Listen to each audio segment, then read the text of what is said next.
Hey, listeners, before we started this week's episode, I wanted to let you know that we recorded a number of interviews before the coronavirus disruption started.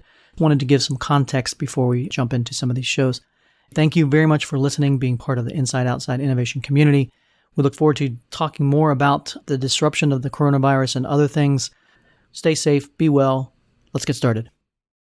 On this week's episode of Inside Outside Innovation, we sit down with Sonja Gittens Ottley. She's head of diversity and inclusion at Asana, one of the best work management platforms out there. Recently, Asana has been highlighted in Fortune as the #1 best small and medium-sized company to work for in San Francisco. And Sonja and I talk about diversity and inclusion within Asana, how they hire, and some of the trends that she's seeing in the world of technology. Let's get started. Inside Outside Innovation is the podcast that brings you the best and the brightest in the world of startups and innovation. I'm your host, Brian Ardinger, founder of InsideOutside.io, a provider of research, events, and consulting services that help innovators and entrepreneurs build better products, launch new ideas, and compete in a world of change and disruption. Each week, we'll give you a front row seat to the latest thinking, tools, tactics, and trends in collaborative innovation. Let's get started.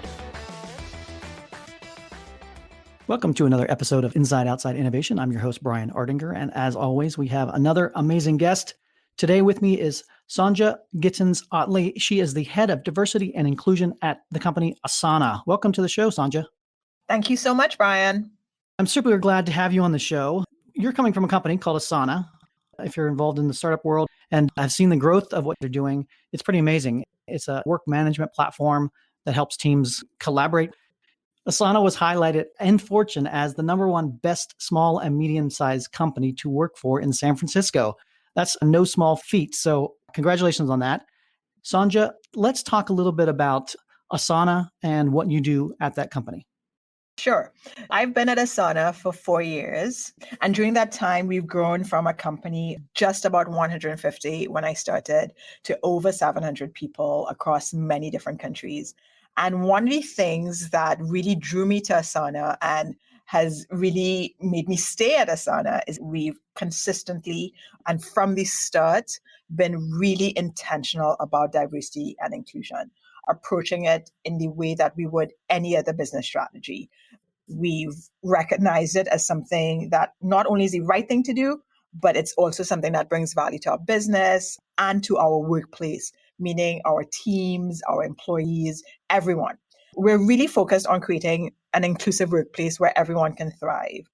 If you do that, and if you're approaching diversity and inclusion as an aspect of your culture, you're not only able to recruit top quality employees who come from a variety of backgrounds, you're really ultimately able to retain your employees. That is one of the things that we've always been focused on. And it's something that as we continue to grow, we've really scaled in a way that makes sense for us as a company. It sounds like Asana's had that DNA or that desire from the beginning.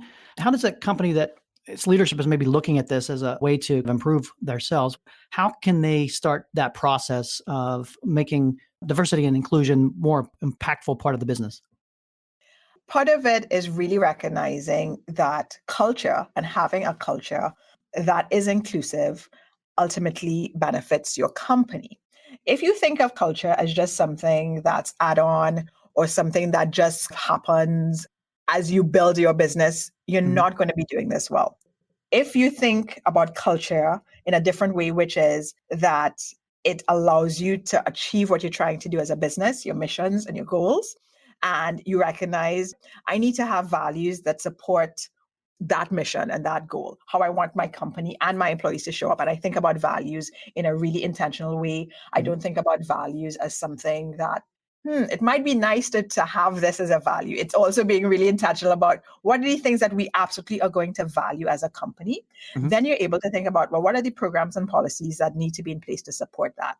And some of it are really foundational. Thinking about having a policy that creates an inclusive workplace means that you have an anti-harassment policy. You're thinking about the fact that you're going to have people of many different genders. So you need to think about a parental leave policy. You need to be thinking about policies that support all of the work that you're doing and the environment that you're trying to create, and also give signals to your employees. These are things that we stand for, as well as These are things that we will not stand for, right? Right. So part of it is having that culture baked in and having policies that flow from that. Alongside that is really thinking about how are you training your managers who, in addition to trying to figure out how they're having impact and making their teams grow, how are you training them to build and to empower inclusive teams? Mm-hmm. How are you giving them skills that they probably have not picked up before? Managers do not come as soon as they get appointed manager. They do not then magically get a set of skills. They have to be trained. So you have to really empower them to do that work well. And then alongside that, there's this piece around how are you essentially hiring and building a diverse team? How are you thinking about recruiting? How are you assessing people? How are you interviewing people? And what are the policies in place that really look at creating a fair and level playing field? So thinking about it alongside the lines of not just recruiting and not just culture and not just policies, but really thinking about it along a really integrated model is ultimately how a company begins to have diversity and inclusion become a core part of their company and their company's DNA. How can a company get started? Is it first taking a level stock of the diversity they have within the organization already? Does it start with hiring? Does it start at upper management and defining those values in that? What are some of the starting places that companies can look at to start building this? It's really a combination of all of those things. To me, it's a yes and. First off, what does our company even look like? Who's here? Who are the people that exist in our neighborhood, essentially? So it's really taking a stock of what are our numbers? What's our demographics? Some companies have done this through a survey of employees. At Asana, we did it through our HRIS, where people could self-report how they identified, and we gave them a lot of different ways that they could identify in terms of race, gender, sexual orientation, socioeconomic background, citizenship, a number of different ways, and they self-reported that information. That's one aspect of it. So you get a sense of who exists. But the other and just as important part is really understanding, well, how do you feel? Do you feel as though you belong? Do you feel as though you have a voice? Do you have a sense of psychological safety? That gets into what's our baseline at our company around that sense of belonging and inclusion. Those two bits of data really allow you to understand both qualitatively as well as quantitatively where you are as a company, and then decide, well, what are the next steps? The layer on top of that that helps to inform those next steps and helps to solidify those data points is having that buy-in. When companies are not thinking about diversity and inclusion in a really holistic way, meaning that it's either driven because employees want it or it's driven because leadership thinks it's the right thing, they're going to be blockers. They're going to be gaps because people are not understanding that this is something that's really important across the company. At Asana, one of the things that I tend to say a lot is diversity and inclusion is a team of everyone. And by that, I mean, it's really about ensuring that everyone knows that they have a role to play. Everyone is bought into supporting this. Leadership is giving direction, meaning that knowing that leadership supports this, people know that this is something that's a company priority. And it also empowers the employees at all different levels to understand that this needs to be a priority. So it takes work off, particularly amongst those groups that tend to be underrepresented in tech. It takes work or the load of doing this work off of my minority groups, my Black employees or my Hispanic employees, for example, because everyone understands that this is something that they have a role to play. And by doing that, having that leadership buy-in, it gives the authority or the empowerment around crafting those policies that support the fact that we want to have an inclusive workplace. Where companies sometimes get tripped up is that they're trying to do all the things. They're trying to solve all of the problems, and you really have to be intentional about it. And that's why that data piece allows you to really understand where are the critical gaps and what you should be focused on. And it informs the goals that you set. And then having leadership and support throughout the organization allows you to understand where are the levels that I need to focus on most importantly.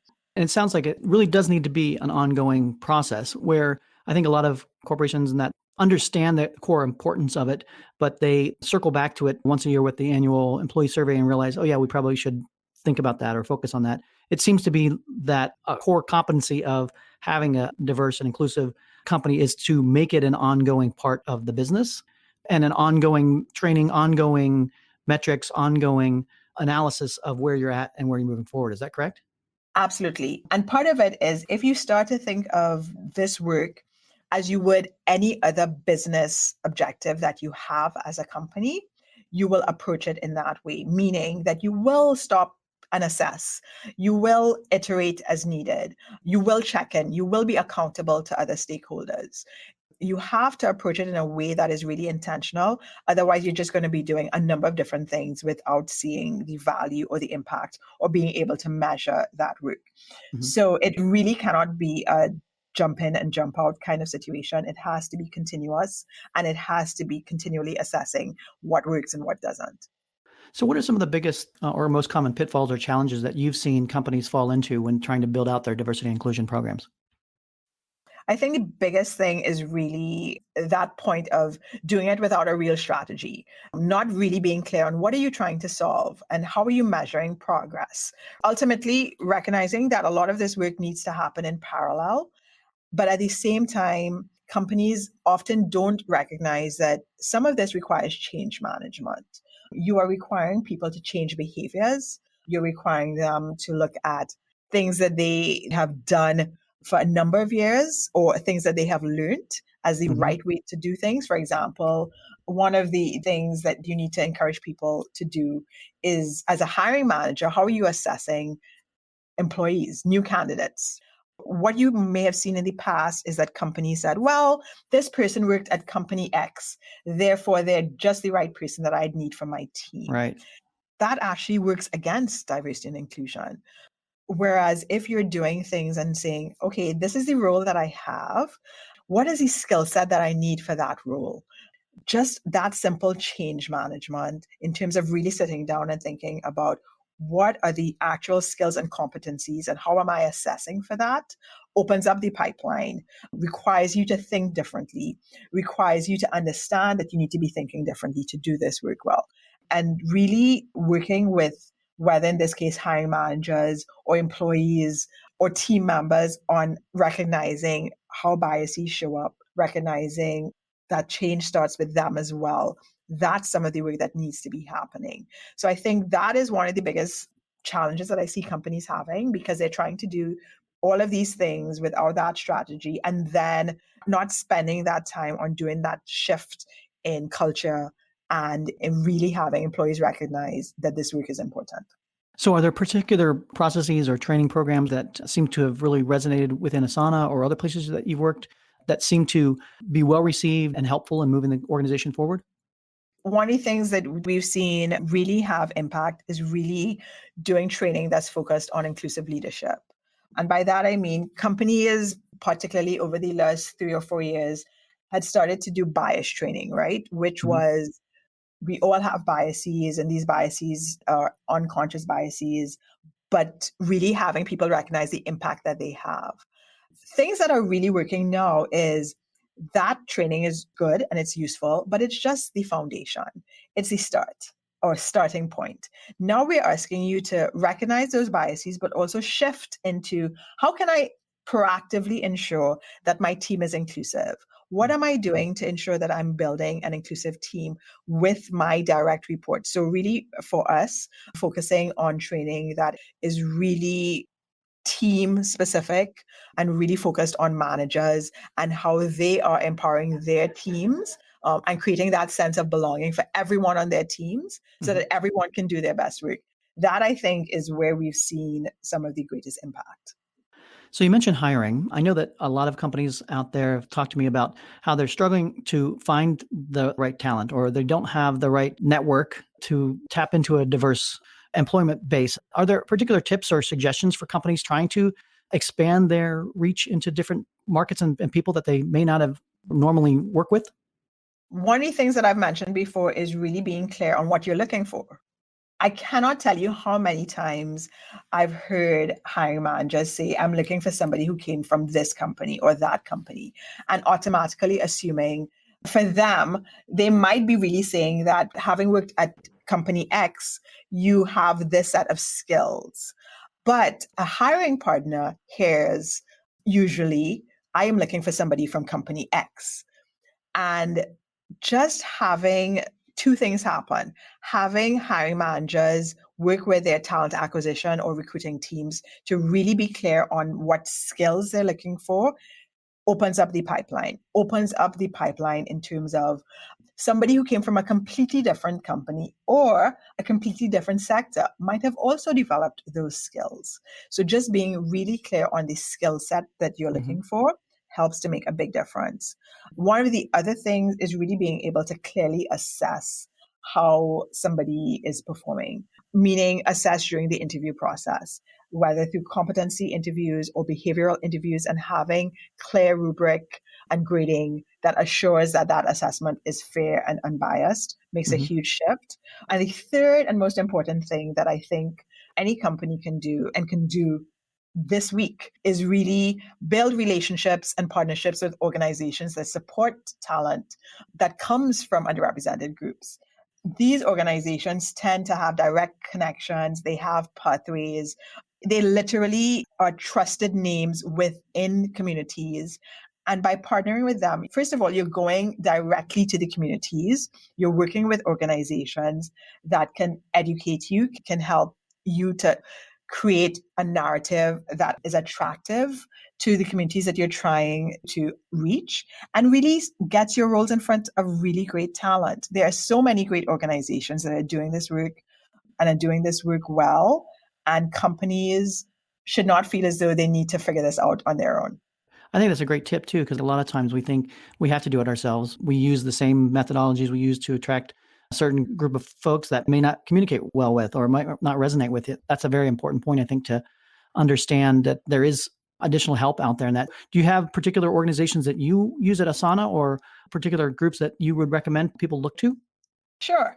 Some of the organizations that we've worked with here at Asana are Techaria, which is an organization that's focused on Latinx tech professionals.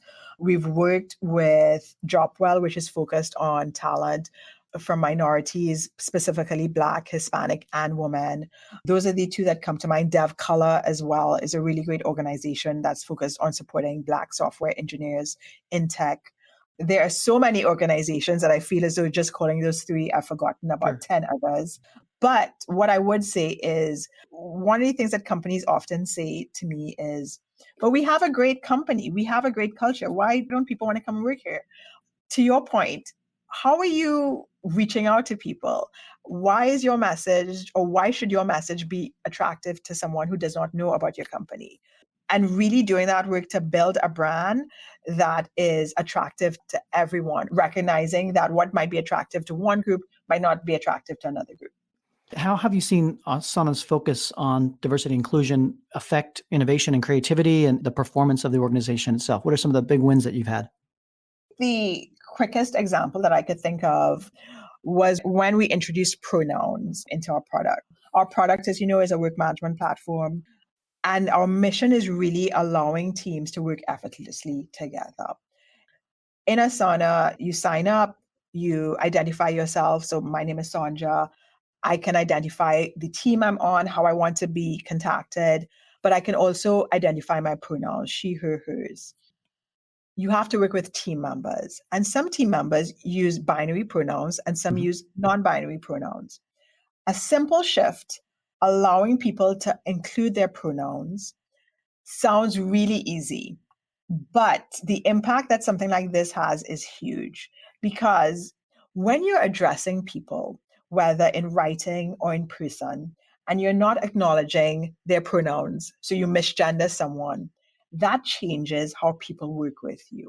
But just being visible about your pronouns and also normalizing it in an organization allows people to feel recognized, allows people to feel seen, ultimately allows them to feel, you know what, I am included here. I can now do my best work. It sounds really easy, but the feedback that we got from external organizations, from other companies about seeing it, about knowing that it existed within our product was huge. And it was just another way to allow teams to just work really effortlessly together because I'm seen. Absolutely. It's a great segue too, because the last topic I want to talk about is you're a tech company out there. And what are some of the new trends or tactics that you're seeing from companies that are changing the way people are working together or building diverse and inclusive companies? The biggest shift I've seen in the last 4 years is recognizing that this has to be data driven. Particularly in tech, we really spend a lot of time digging into both our engagement surveys and digging into that inclusion and belonging sense. And companies have shifted from looking at it in terms of how are women in our organization feeling, but really looking at it in really intersectional ways. So, how are women who identify as Black, who are in engineering, feeling versus how are women who identify as white in our engineering department feeling? And you're able to see nuances, trends, and you're really able to action this. And spending time looking at those intersectionalities makes a huge difference because people are not just one thing. They're made up of a multiple of things. The other big shift is something that we touched on, which is around training. Recognizing that training needs to be continuous. Training needs to ultimately serve that sense of inclusion and belonging. And it's an ongoing process. It cannot be something that just is done and dusted. You have to keep iterating on this. The third biggest thing is something that we've been doing at Asana for quite some time, which is creating space for employees to talk about the issues that matter to them. We don't just live in our workplaces, we also live in the real world, and creating a space to talk about the issues that are happening outside of the workplace, inside the office, allows people to really feel seen. It allows them to really feel as though they belong and they don't have to be someone else inside versus outside. So at Asana, for example, we do a series called Real Talk, where we have those conversations. We talk about what it's like being Black in America or being Black in tech or what it's like to be Muslim. And we have those conversations because these are issues and challenges that are happening outside of the workplace, but it's also an opportunity for other employees to understand what others might be facing. The other big thing or the big shift that we're seeing is really having people understand that diversity and inclusion is not just about groups that have typically been underrepresented in tech. This work impacts everyone. And if we do this right, and if we do this well, everyone has a role to play. So having that shift come from, well, this work just matters to that particular group. So I don't need to be involved because I'm part of the majority. That's not how we make a change. So work that is focused on allyship and advocacy is really one of the big trends that we're seeing, particularly coming from leadership and leadership understanding the role that they have to play where that is concerned. I think that's where we are really having some of our biggest wins. Creating a culture where we can show up both in a way that's vulnerable, but also in a way that is curious and really willing to learn and grow is really where we do our best work because that allows us to collaborate better. It allows us all to grow. And I feel as though that's where the value of having diverse and inclusive workplaces really shows up. Sonja, I really do appreciate you coming on Inside Outside Innovation to share these insights with us. If people want to find out more about yourself or about Asana, what's the best way to do that? Best way is through asana.com, diversity and inclusion. That's our website where we share a lot of the work that we're doing. We also have a regular Asana blog. Just search for any tags marked culture where we talk a lot about our diversity and inclusion work, or reach out to me on LinkedIn. Excellent. Thank you again for being on Inside Outside Innovation. Looking forward to continuing the conversation. Thanks for having me, Brian. That's it for another episode of Inside Outside Innovation. If you want to learn more about our team, our content, our services, check out insideoutside.io or follow us on Twitter at the IO Podcast or at Ardinger. Until next time, go out and innovate.